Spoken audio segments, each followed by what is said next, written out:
Welcome to Telangana వెలుగు. నేను మీ రాజు. చాలా మంది ఇటు సర్పంచ్ ఎన్నికలు అయిపోవడంతో ఇంకా స్థానిక ఎన్నికల్లో భాగంగా జెడ్పీటీసీ ఎంపీటీసీ ఎన్నికలు జరుగుతాయి. ఒక అంటే నెల 15 రోజుల గ్యాప్ లోనే ఆ ఎన్నికలు కూడా పెట్టేస్తారు. సో ఇప్పుడు ఇక్కడ కూడా గ్యాప్ రానియకుండా, ఎందుకంటే ఓడిపోయినటువంటి తమ పార్టీ అభ్యర్థులు ఉంటారు, ఇతర పార్టీ వాళ్ళు ఉంటారు. సో ఓడిపోయిన వాళ్ళు కూడా నెక్స్ట్ ఎంపీటీసీ జెడ్పీటీసీ పోటీ చేసే అవకాశాలు ఉంటాయని చెప్పి చాలా మంది కలలు కన్నటువంటి తీరా చూసుకున్నట్టయితే స్థానిక సంస్థల ఎన్నికలు అయిపోయి దగ్గర ఒక నెల రోజులు కావస్తుంది.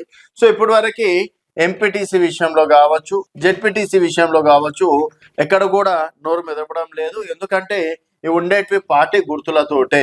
మొన్న జరిగినటువంటి ఎన్నికల్లో చూసుకున్నట్టయితే నిజం మాట్లాడుకోవాలంటే దాదాపుగా 65% అనేది కాంగ్రెస్ పార్టీకి రావడం అనేది జరిగింది. 30% అనేది బీఆర్ఎస్ పార్టీకి రావడం అనేది జరిగింది. 5% అనేది భారతీయ జనతా పార్టీకి రావడం అనేది జరిగింది.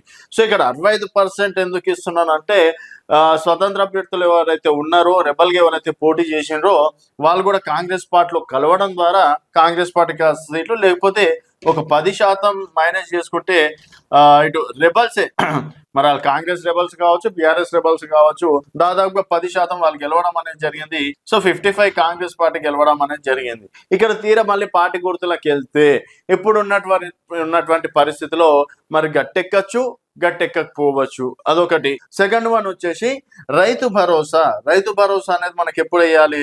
డిసెంబర్ నెల లోపలే వేయాలి. సో ఇప్పుడు ఉన్నటువంటి పరిస్థితిలో జనవరి వరకు వేసే ఆలోచనలు ఉన్నది, సంక్రాంతి వరకు వేసే ఆలోచనలు ఉన్నట్టు కూడా తెలుస్తుంది. సో మరి రైతు భరోసానా, లేకపోతే వాళ్ళు గతంలో చెప్పారు పెన్షన్స్ పెంచే అవకాశాలు ఉంటాయి అని చెప్పేసి. సో ఒకటేసారి 4000 ఇవ్వకపోయినా 2000 రూపాయలు, 2500, 2003 అంటే 800 అట్లా పెంచుకుంటూ పోయే అవకాశం ఉంది. ప్రతి సంవత్సరం 5500 పెంచుకుంటూ పోతే 3 సంవత్సరాలుగా 1000 రూపాయలు పెంచుకున్నా, 750 పెంచుకున్నా 4000 రూపాయలు ఫైనల్ స్టేజ్ కి వచ్చే అవకాశాలు ఉంటాయి. కాబట్టి సో ఇవన్నీ పథకాలు ఏదో ఒక పథకం పెట్టేసి అమలు చేసిన తర్వాత ఎంపీటీసీ జెడ్పీటీసీ ఎన్నికలకు వెళ్లే ఆలోచనలు ఉన్నాయి. దానికన్నా ముందే మున్సిపల్ ఎన్నికలు వచ్చే అవకాశం ఉన్నట్లు కూడా తెలుస్తుంది.